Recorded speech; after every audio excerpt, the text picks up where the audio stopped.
Good morning students, welcome back to science class. So last time we had started with the chapter soil and we had understand so many things about soil. So today we are going to understand the properties of soil, the characteristics of soil.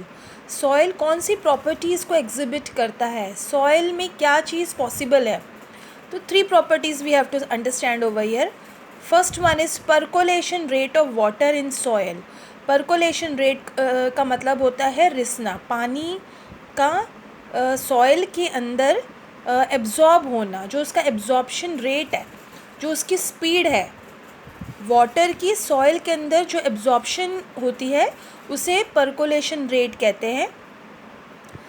ये property हमने understand करनी है. दूसरी property जो हमने understand करनी है moisture in soil, कि सॉइल के अंदर जो मॉइस्चर है उसके बारे में हमने अंडरस्टैंड करना है. थर्ड प्रॉपर्टी है absorption of water bye soil. So let us understand the first one, percolation rate. Rate का मतलब होता है स्पीड. तो पानी का जो रिसना सॉइल के अंदर, उसकी स्पीड क्या है, तो इसे अंडरस्टैंड करने के लिए रीड करते हैं. बूजो एंड पहेली marked two different squares of 50 centimeter into 50 centimeter each, one on the floor of their house and the other on kacha unpaved road. They filled two bottles of the same size with water.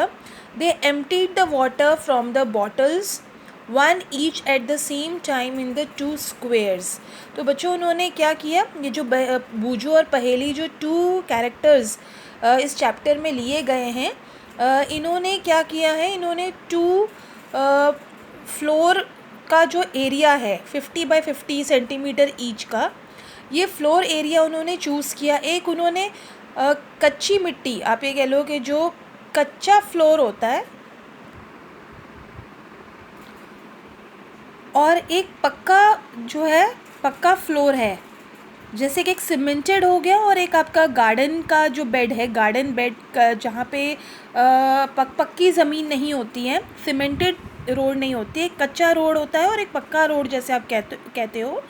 ये दो area उन्होंने ले लिया 50 by 50 centimetre का. और उसके बाद उन्होंने टू बॉटल्स जो फिल किए थे पानी के, एक उन्होंने जो है ये कच्चा रोड पे डाल दिया और दूसरा जो है उन्होंने पक्का जो एरिया है सीमेंटेड है उसके ऊपर डाल दिया. They observed that the water on the floor flowed down and was not absorbed. On the कच्चा road on the other hand the water was absorbed. तो जो सीमेंटेड फ्लोर था, जो सीमेंटेड एरिया था, उसके अंदर ये देखा गया कि वाटर जो है वो एब्जॉर्ब नहीं हुआ, वो बह गया, कहीं और बह के चला गया. लेकिन जो कच्चा रोड वाला जो हिस्सा लिया था वो उसके अंदर वाटर जो है completely absorb हो गया. So Bujo wondered why there was a difference in the absorption of water in the two squares. तो बूजो जो है, ये जो एक कैरेक्टर है जो इस चैप्टर के अंदर, वो अपने आप से ये क्वेश्चन पूछने लगा कि ये दोनों डिफरेंस क्यों हुए वाटर के एब्जॉर्प्शन में. So now let us perform an activity to understand this. इस एक्टिविटी को समझने के लिए एक और एक्टिविटी करते हैं. Activity 9.4. For this activity divide yourself into 3 teams. आपने 3 टीम्स बनानी है अपने फ्रेंड्स के साथ में. Name the teams A, B and C. You will be finding out how fast the water passes down the soil. You will need a hollow cylinder or a pipe. Ensure that each team uses pipes of the same diameter. Some suggestions for obtaining such a pipe are given below. If possible, get a small tin can and cut off its bottom. If PVC pipe approximately diameter 5 cm is available, cut it into 20 cm long pieces and use them. Okay students, तो यहाँ पे कहा गया है कि जो PVC की pipe है आपने उसको 3 पीसेस में कट करना है. आपने एक लंबी सी पाइप ले ली, अपने 3 पीसेस में कट कर दिया, और उसके बाद आप इस तरीके से इसको 2 सेंटीमीटर डीप जो है आप इसको अंदर ग्राउंड में इस तरीके से इंसर्ट कर लेंगे. तो ये यहाँ पे तो 1 PVC पाइप है. इस तरीके से आपने 3 अरेंजमेंट करना है, और ये तीनों अरेंजमेंट में आप अलग अलग तरह के सॉइल डालोगे. आपने 3 टाइप्स मेनली जो सॉइल के पड़े हुए हैं, सैंडी, लोमी एंड क्लेई। तो ये तीनों तरह के सॉइल के साथ आपने ये एक्सपेरिमेंट करना है। तो पढ़ लेते हैं आगे क्या दिया है। At the place where you collect the soil, place the pipe about 2 cm deep in the soil, pour 200 ml water in the pipe slowly. For measuring 200 milliliter water, you can use an empty 200 milliliter bottle.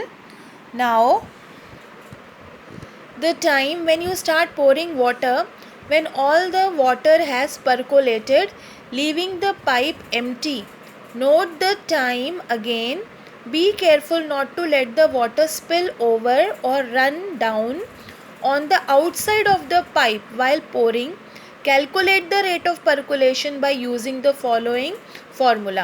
तो ये जो formula है percolation rate, जिससे हम जो है find out कर सकते हैं, इसको अंडरस्टैंड करने से पहले फिर से इस डायग्राम पे आ जाते हैं। आप ये देखो, ये जो अरेंजमेंट है, आपने पीवीसी की पाइप ले ली, यहाँ पे 2 सेंटीमीटर आपने इसको इस तरीके से सॉइल के अंदर डिग करके इंसर्ट कर दिया।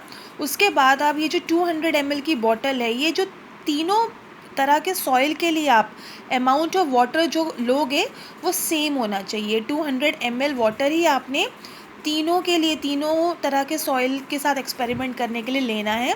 वाटर ना कम ना ज़्यादा होना चाहिए। ऐसा नहीं कि एक के लिए आपने 150 ले लिया, एक के लिए 200 लिया, एक के लिए 250 लिया। नो, आपने तीनों के लिए सेम अमाउंट ऑफ वाटर लेना है और आपने ये ऑब्ज़र्व करना है कि बड़े स्लोली वाटर इस तरीके से जो है, ये आपने पीवीसी की पाइप इंसर्ट कर दी, फिक्स कर दी ग्राउंड में। उसके बाद आप इसमें सॉइल फिल कर रहे हो और उसके बाद आप ऊपर से पानी जो डाल रहे हो। तो इस तरह के जो है आप अरेंजमेंट में आपने ऑब्ज़र्व करना है कि भाई वाटर जो है ये बाहर ना स्पिल हो जाए या ज़्यादा ना आप इसको फिल कर दो ताकि ये बाहर ओवरफ्लो होके गिर जाए। और आपने ये बिल्कुल चेक करना है कि सारा वाटर जो है ये कम्प्लीटली जो है ग्राउंड के अंदर एब्जॉर्ब हो रहा है।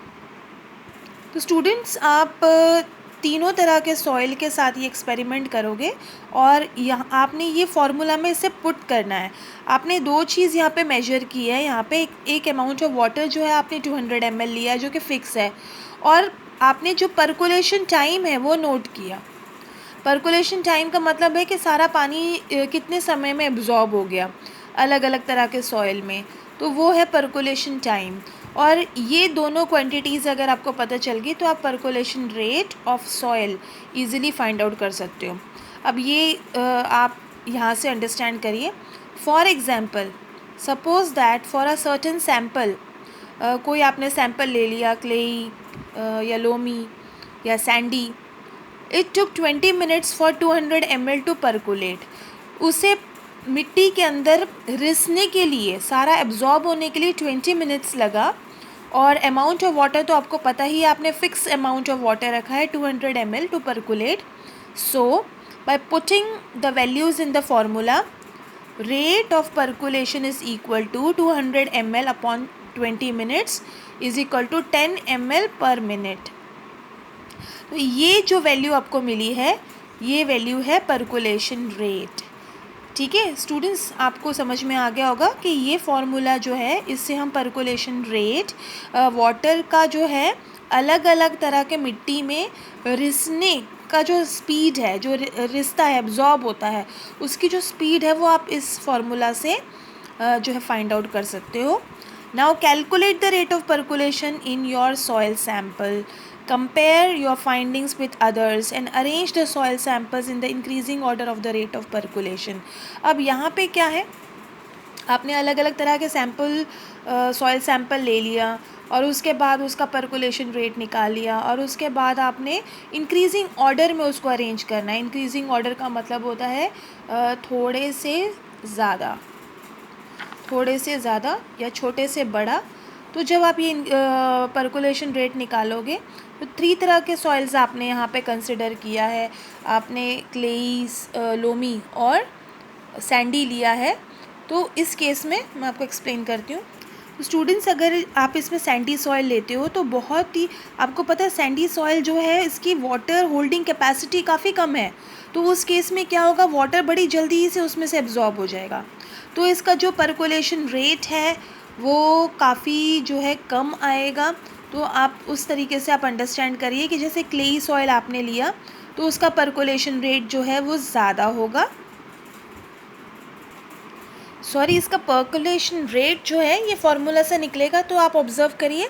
जैसे कि फॉर एग्जांपल अगर आप सैंडी सॉइल लेते हो तो उसका जो पर्कुलेशन टाइम है वो कम होगा, तो जब आप अमाउंट ऑफ वाटर से डिवाइड करोगे तो ये आपकी वैल्यू ज़्यादा आएगी।